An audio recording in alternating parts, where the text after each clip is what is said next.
Beginning in child's pose, just letting your head rest to the floor, arms alongside the legs. And then bringing the hands underneath the shoulders, coming to cat arch, and then tucking the toes to take yourself up to dog pose. Hands meet the floor well, balls of the feet tucked under. Just checking the distance between your hands and your feet. Bending the knees to move your ribs towards your front thighs and straightening the legs again. So this is a series of standing poses. We just prepare by lengthening the spine, finding the breath and feeling into the body. When you're ready, coming down to kneeling, bringing yourself all the way up to standing. Giving yourself a moment. And then rising up onto the balls of the feet, feeling that the ankles lift evenly. And if it's too strong to hold the balance, then lowering the heels and rising once again. So either moving in and out of the balance or holding the balance. Turning towards the front and taking yourself into tree pose. So the sole of the foot touching onto the inner thigh of the straight leg, or perhaps it will rest onto the calf. And the arms wide for balance, or like a letter Y, or all the way into prayer pose. Finding a focus point for the eyes, dropping the weight down into the standing foot and balancing for as long as you feel stable.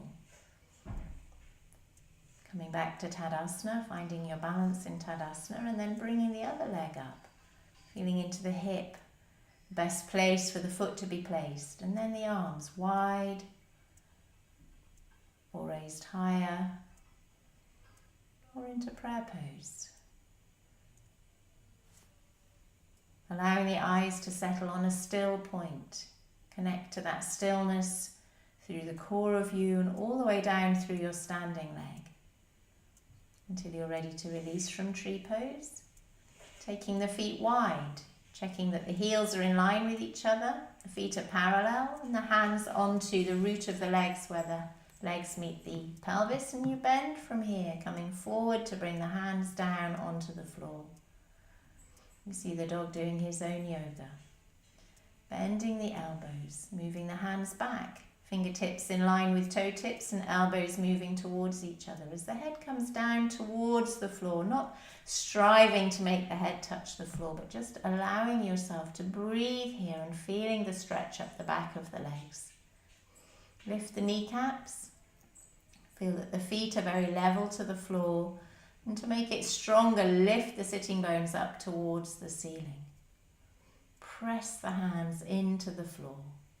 Shoulder blades lifting towards the hips until you're ready to come forward with the spine, and then one hand to the floor and the opposite shoulder twisting towards the ceiling. Top hand resting on the sacrum, turning the neck, turning the spine, hips staying still. Reversing, changing hands. Top hand to sacrum, top elbow and shoulder lifting, chest lifting and turning as you breathe. Feet keeping their grounding. Check that your knees feel okay. And then bringing the hands back down to the floor. Weight into the hands as you bring the feet towards each other. They come up to standing. Taking the feet wide. Turning the toes of the back foot in and the whole of the front foot turning out. Checking that your legs are secure as you turn your ribs towards the front, and then bending the front leg. Arms parallel to the floor, spine straight up from the pubis, and turning the face to look out along the middle finger of the front arm. Feeling the weight press down through the heel of the front foot, whole of the back foot flat to the floor, back leg straight. Long breaths as you hold this warrior two, strength and determination. Breathing as you straighten the legs, bringing the hands to the hips to turn the feet towards the front. So I show the other leg in the other angle so that you can see the alignment of the legs. Back foot turning in, front foot turning out, and as you bend the front knee, it goes in line with your second toe. So watch the knee, feel the knee, check that, and then the knee is above the ankle, so the weight drops straight down into your heel. Arms parallel to the floor, fingers stretching, palms open and face turning. So the ribs face forward and the arm, the outstretched front arm, level or along the leg. When you're ready, coming up, hands to the hips, feet to the front, and then stepping the feet together. Having the feet wider than hip width apart, bending the knees and curling all the way down to bring the hands to the floor. And feeling how it is for your legs, whether you want to keep the knees bent. Alternatively, you can hook the thumbs into the elbows and then straighten the legs as much as the legs allow. This is a hamstring stretch, not forcing yourself to try and straighten the legs inappropriately, but straightening to a place where you feel the stretch in the back of the legs. If the hands are to the floor, lifting the shoulder blades towards the hips and length on the back of the neck, soft around the jaw, soft in the tummy. Long, soft breath. Long, soft breath. Allowing yourself to be present in your forward bend. And then lifting the shoulder blades, lifting the collarbones and coming up with a flat back. And stepping the feet together. For Tadasana. When you're ready, stepping your right foot forward and your left foot back. And then lifting the back heel and bending the front leg. Bending the front leg to warrior one. Knee above ankle. Make sure that your stride is wide enough. Back heel lifting so your back leg can stay straight. And the arms can be wide or go straight up into prayer pose above your head. Feel the curve from your sacrum through your lumbar all the way up behind your heart, up the back of the neck. Finding a place for your arms which feels okay in your shoulders.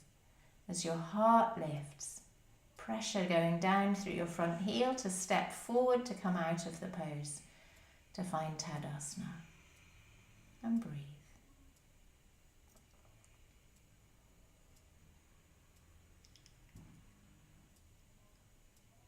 Letting the weight of your body drop down into your heels until you're ready to change legs. So the other foot forward, the other foot going back for a moment, the heel meeting the floor. And then lifting the back heel. Lifting the back heel so the back leg can stay straight as the front leg bends. And checking that the knee is bending in line with the second toe. Knee above ankle, protecting your knees. Both legs strong here. Tailbone strongly moving down towards the floor. Arms wide for your shoulders.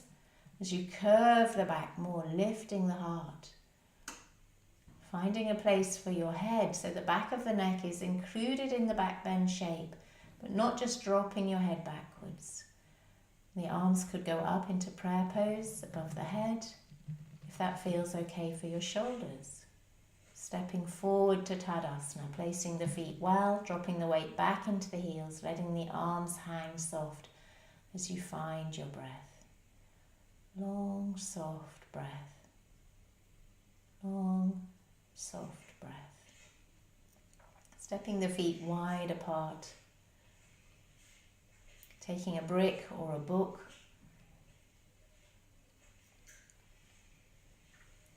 Something that you'll be able to rest your hand on in the balance if that's helpful.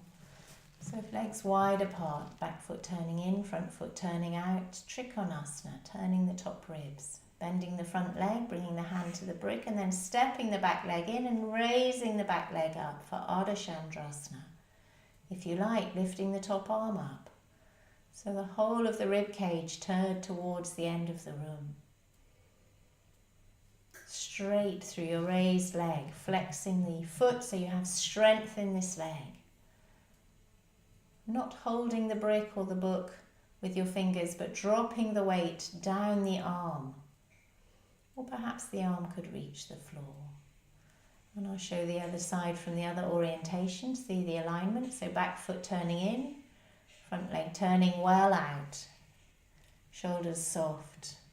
The arms come up. You side bend to bring your lower hand down onto your shin. Top arm straight up. Shoulders soft. And then from here, top arm down. Bend your front knee, hand to the floor, step the back foot in, and raise the straight leg up. If you like, raise the top arm up. So feeling the strength of your heel drop down into the floor, pulling back into the ankle joint. Fingertips resting to the floor and the whole chest turning and opening.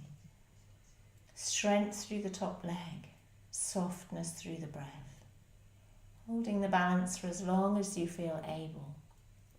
And when you're ready, coming down with control to find Tadasana. From Tadasana, folding forward to Uttanasana. Bringing your chin towards your chest. Releasing the hands down towards the floor. Bending your knees if necessary. Then folding the knees to come all the way down to the floor. One foot forward, one foot back to Parsvottanasana. Back heel meeting the floor. And if the back heel doesn't meet the floor, come down, move the back knee in a little and try again. Really important that both heels meet the floor here. Folding from the hips, not pulling yourself down, but allowing yourself to soften so that you lower gently. Gravity drawing you. Shoulder blades very gently lifting towards your hips. Softening your tummy. When you're ready, folding the knees down, taking the weight into your hands to change legs. Bring the back knee in, probably close to the front heel. And then uncurl the legs. And if the back heel doesn't meet the floor on this side, folding down again. So really taking your time to find the shape of the pose. Once the legs have found their shape, then moving the attention inside the body to the breath, to the softening of the exhale, the yielding to the pose, allowing yourself to move more deeply into the pose, not through effort and struggle and trying, until you're ready to fold all the way down, bringing yourself to semi-supine, lying on your back. Soles of the feet to the floor, knees pointing to the ceiling. Shavasana. Long breath. Long breath. Namaste.